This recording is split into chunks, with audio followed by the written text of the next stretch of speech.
today we talk about how can you enable notifications category on your Zoom app.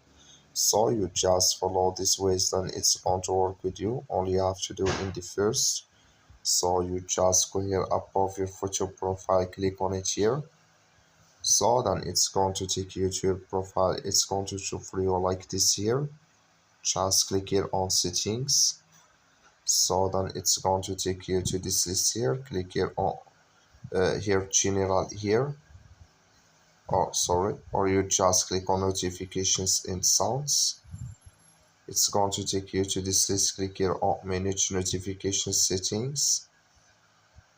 So then here can you find category notifications category here. Click in this side, like you see this color show for us, that's mean notification categories enabled with us now. That's all you have to do. That's all. Thank you for watching. Don't forget to support us by liking, subscribe. So thank you for watching.